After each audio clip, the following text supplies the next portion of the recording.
নামো।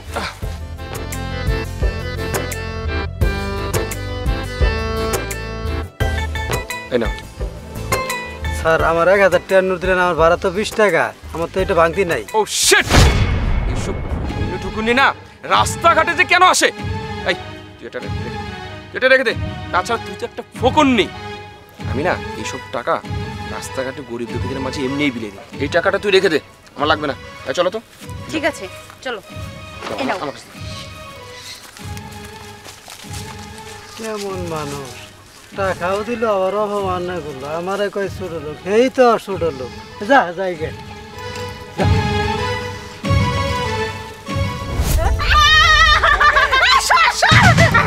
জামাই বাবাজি তুমি কে বাঁচা, তুমি কে লাগা মিস কল দিলা না? আমি খালি একজনের কাছে নিউজ পাইছি কই আমি বাজারে নামলো গাড়ি দে হাতে রাতে আমি হাঁস ধরছি, মুরগি ধরছি, 4-5টা রান আমি একখানে জড়ো করছি, বুড়া করে করে তেলে দে বাইটা তুইছি। জানো জামাই বাবাজি মধু দিয়া দুধ রান গোটা মিষ্টি মিষ্টি করে রাঁধছি, তুমি একবার রসগোল্লার মতন চুচা চুচা খাবা। আচ্ছা যাই হোক, তুমি কি গান চাও কি জামাই বাবাজি? আমি তো তোমার মায়ের মতন সেবা যত্ন করতেই পারি। আচ্ছা হইছে আম্মা, থাক, আমি যেহেতু আইসেই পড়ছি সব কিছুই খামো। আর আম্মা আপনার আমার এই জন্যই এত ভালো লাগে, আপনি সবসময় আমার আদর যত্ন করেন, আসলে কত সেবা করেন, যা আছে আমার মুরগি হাঁস খাসি গরু কত কিছু খাওয়ান। এই জন্য তাড়াতাড়ি করে আপনি না এসে জামাই বাবাজি চুপ করো, যে পর্যন্ত আমার বয়স না হয় আমি একবার কুটনি বুড়ি হয়ে যাই, আমার নিঃশ্বাস আছে এই পর্যন্ত আমি তোমার সেবা যত্ন করে যাবো। তুমি তো জামাই বাবাজি না আমার বলা আগে সরি তারা আমি বুকে নেই আনলাম। কেমন আছে কেমন আছে কেমন আছে? আমি প্রথমে একটু রাগ করছিলাম, আমার না বুকে নিয়ে তোমার মেয়ের জামাইরে বুকে নিছো, কিন্তু এখন খুশি হইছি। তোমার মেয়ের জামাইরে আদর করছে, আমার জামাই তো, অন্য কেউ তো না। এই যে এটা তোমার খালা শাশুড়ি, এই প্রথমবার দেখা বিয়ার মধ্যে বেশি কথাবার্তা কনে, সংসার নাই ব্যস্ত।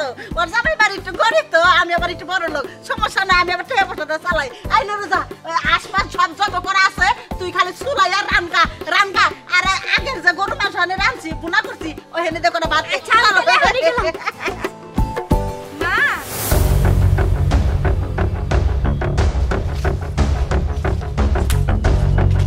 আম্মা আসসালামু আলাইকুম, কেমন আছেন? মা কেমন আছো তুমি? চুপ! ওই বান্দির বাচ্চা, আমি কেমন আছি এটা তোর দেহের বিষয় না। তুই কোন অধিকার আমার বাড়িতে এসেছিস? তোর কি দাও দিছি? আমার ছোট মেয়ের বিয়া, আমি শুধু বড় মেয়ের জামাইরে দাওয়াত করছি।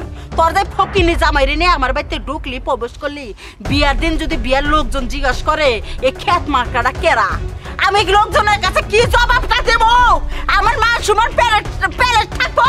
হ্যাঁ মান সম্মান থাকবো আমার? মা তুমি এসব কি বলতেছো?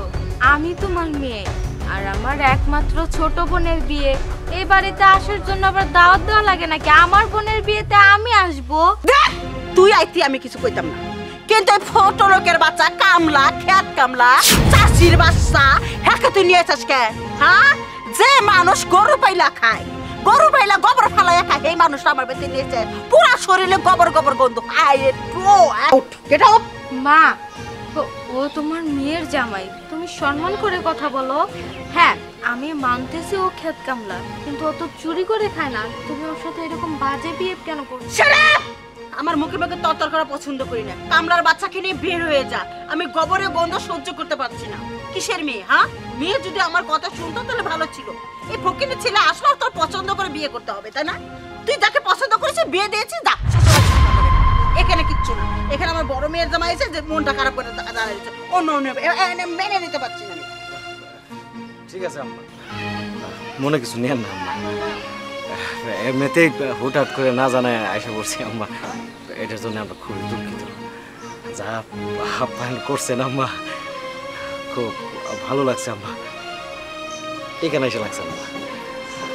আসলে আপনার মেয়ের নিজের বোনের মতো দেখি তো, সেই জন্যে হুটহাট করে চলে আইছি নিজের বাড়িতে। আর কি কইয়া যাম, যদি বড় ভাবতাম আম্মা তাইলে জানাইতাম আম্মা। আপন ভাবি তো, আপনার মায়ের কোনো দোষ নাই, আপনার মায়ে আসতে চায় নাই, আমি জোর করে আইলাম, কষ্ট নিয়েন না। চলো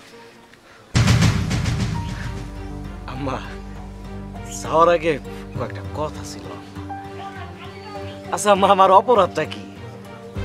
আমি গরিব, আমার গা থেকে গোবরের গন্ধ বের হয়, কামের গন্ধ বের হয়। আমি চাষা, কামলা দেই। আপনার এই যে বড় জামাই কি জানি করে, চাকরি করে পুলিশের।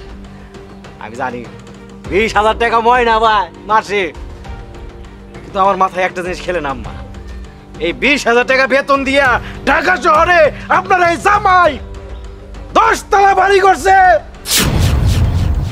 এই টাকা কোত্থেকে আসে আম্মা? ঘুষের টাকা। আরে ঘুষ না, রক্ত চুষা টাকা, রক্ত চুষা। আমাকে মতো আম পাবলিক, আম কামলা এগোর কাছ থেকে ঘুষ নেয়, আমাকে টাকা দিয়ে চলে। আর আপনি চাষা কয়ে অপমান করেন আম্মা। আম্মা, আপনার মাইয়া আমারে কয় এত অপমান করার পরেও বারবার ওই বাড়িতে কেন ছুটে যাও? কেন আসি আম্মা জানো? ও বউ, কেন জানো?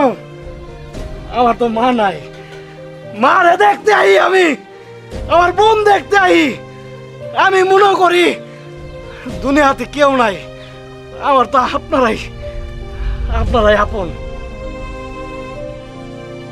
আম্মা, আমি দুধ বেচা, খেতে আবাদ কইরা, ধান বেচা, মাছ বেচা যেই টাকা পাই আম্মা, মাসে 60 থেকে 70,000 টাকা ইনকাম করি আম্মা। সুটকুট করে থাকি না, বাপ মারাই না, কিন্তু 10 তলা বাড়ি দেখি এর তুলো পারবে না আম্মা, এটাই আমি করবাই না আম্মা। আমি আম্মা সিরা ভাড়া 60 পড়লো আম্মা, আপনার মাইয়ারে কিন্তু আমি কাপড় পরাই রাখি, কোনো কিছু অভাব দেয় না আম্মা। আপনার আমার বাড়ির জায়গা আম্মা, আপনার জন্য আমি টাইস করা ঘর বানাবো, সুপা দেবো, ওই করে আপনি যা বসবেন আম্মা। আমি কিন্তু আমার কাদা বাগা সই নিয়ে ওই মাঠে দেখবো আম্মা। যায়েন আপনি যায়েন। আহো বিথি, ছি ছি ছি ছি, ছোট জামাই বাবাজি কি বললো? তুমি ঘুষ খাও? তুমি গরিব মাসের টাকা লুটাই বুটাই খাও? তোমার শ্বশুরও তো পুলিশের চাকরি করছে, কই আমার স্বামী তো কোনোদিন ঘুষ খাইলো না। আমি তো মনে করছিলাম তুমি সৎ। ছি ছি ছি ছি। আমা, আপনি কোনোটা ভুল শুনছেন, ও মিথ্যা কথা কইছে। চাষ করে তো খেতে খামারে থাকে, মিথ্যা কথা কইছে আম্মা, ওর কথা বিশ্বাস করে না। মিথ্যা কথা কয় নাই, ওর চোখ মুখ সব সত্যি কথা কইছে। তুমি 10 তলা বিল্ডিং উঠাইছো, এই পুলিশের চাকরি তুমি কয়টাই বেতন পাও? তুমি 10 তলা বিল্ডিং উঠাইছো, হ্যাঁ? আর আমার মেয়ের জামাই কত কষ্ট করে আমার মায়ের মতন দেখছে, কত ভালোবাসে আমাকে। আর তুমি কই তো আমার তো একটু আদর করো না, আমার জন্য তো কিছু নিয়ে আসো না। আমি তো বিশাল অন্যায় করছি। আমার ছোট মেয়ের বিয়ের মধ্যে তোমাদের দাওয়াত করছিলাম, ওদের দাওয়াত করি না। ঠিক আছে, তোমরা যখন এসেছো সুন্দরভাবে আমার মেয়ের দাওয়াত খেয়ে চলে যাবে। আমি এখন আমার জামাই বাবাজির কাছে যাই, আমি মাপ চাইয়ে দিব। মা, ঠিকই হয়েছে, ঘুষ করার লোক আমার বিয়ে দিছে, আমার জীবনটাই শেষ করে। আরে আমার কথাটা শুনো।